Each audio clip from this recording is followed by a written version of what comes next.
చెప్పేందుకే నేను కూడా ఇక్కడికి వచ్చిన. ఏ ఒక్కరి మీద ఒక చేయి పడ్డా, ఏ ఒక్కరి మీద దాడి జరిగినా మొత్తం రాష్ట్ర పార్టీ మొత్తం వస్తుంది.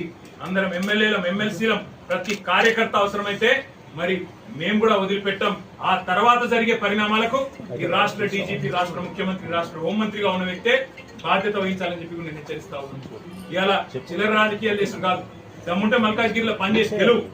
మల్కాజ్గిరిలో రేపు కార్పొరేషన్ ఎలక్షన్లు వస్తాయి, వచ్చి చెప్పు ప్రజలకు ఏం చేసినామో చెప్పు. మేము చెప్తాం 10 ఏళ్లలో మేమేం చేసినాం, మీరేం చేసినారో దమ్ముంటే చెప్పండి. అంతేగాని ఈ చిల్లర రాజకీయంతో భయపెడతాం, బెదిరిస్తాం, గుండాగర్దితోనే నడిపిస్తాం అని ఎవడు అనుకున్నా, ఎవడైనా సరే, రేవంత్ రెడ్డి అయినా మన దొత్తులైనా సరే తప్పకుండా చెప్తా ఉన్నాం, దానికి తగ్గ ప్రతిఫలం అనుభవిస్తారు. ఇలా మా రాజశేఖర రెడ్డి గారు ఇక్కడ మంచిగా పనిచేస్తుంటే మీకు కళ్ళు మండుతున్నాయి, ఓర్వలేని తనం. ఆయన ఎంబడ కార్పొరేటర్లు ఇలా విస్తృతంగా తిరుగుతుంటే మీకు అర్థమైతే లేదు. మీ ఎంబడ రాలేదు కాంగ్రెస్ పార్టీలకు అని చెప్పి ఈ రకంగా వ్యవహారం చేస్తా ఉన్నారు. వాళ్ళందరికీ మొత్తంగా పార్టీకి అండగా ఉంటాం, అవసరమైతే న్యాయ పోరాటం చేస్తాం. ఇలా ఎఫ్ఐఆర్లు చేస్తలేదు, మేము కంప్లైంట్ చేస్తేనేమో ఎఫ్ఐఆర్ ఉండదు. కానీ ఎవరి మీదనైతే దాడి జరుగుతుందో మళ్ళీ వాళ్ళ మీదనే ఉల్టా కేసులు బనాయిస్తారు. ఇంతకంటే చిల్లర పోలీసింగ్ భారతదేశంలో ఎక్కడ లేదని చెప్పి కూడా తెలియజేస్తా ఉన్నాం.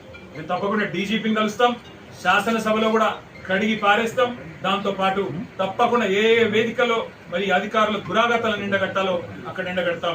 మర్చిపోవద్దు, పోలీసులు కూడా ఇవాళ రీట్వీట్ల కేసులు పెడుతుండ్రు. ఇవాళ దాడి ఎవరి మీద జరిగిందో వాళ్ళ మీదే కేసులు పెడుతుండ్రు. రేపు ఇదే గతి మీకు కూడా తప్పదు. కాంగ్రెస్ నాయకులారా, కాంగ్రెస్ కార్యకర్తలారా యాది పెట్టుకోండి. తర్వాత బాధపడి లాభం లేదు. ఇప్పటికైనా ఒళ్ళు దగ్గర పెట్టుకోమని చెప్పి కోరుతూ మరి మా నాయకులందరినీ కూడా నేను ఒకటే కోరుతా ఉన్నాం. మల్కాజ్గిరిలో మన పని మనం చేసుకుంటూ పోదాం.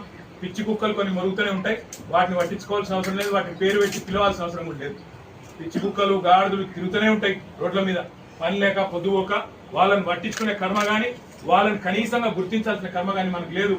ప్రజలు ఎన్నుకున్న 50,000 ఓట్ల మెజారిటీతో గెలిచిన ఎమ్మెల్యే మీతోనున్నాడు, అట్లే గెలిచిన కార్పొరేటర్లు మీతోనున్నారు. ప్రజల ఆశీర్వాదం మీతోనుంది. మనం ఎవరయ్యకు భయపడే అవసరం లేదు. తప్పకుండా మీకు మొత్తం పార్టీ ఏ సందర్భంలో ఏ పరీక్ష వచ్చినా అండగా ఉంటది. మళ్ళీ ఎప్పుడు ఏ అవసరం ఉన్నా ఒక్క ఫోన్ కొడితే మేము అందరం వస్తాం, మీకు అండగా ఉంటాం. ఎవరు అధైర్యపడొద్దని చెప్పి కూడా మా జిల్లా పార్టీ ప్రెసిడెంట్ గారు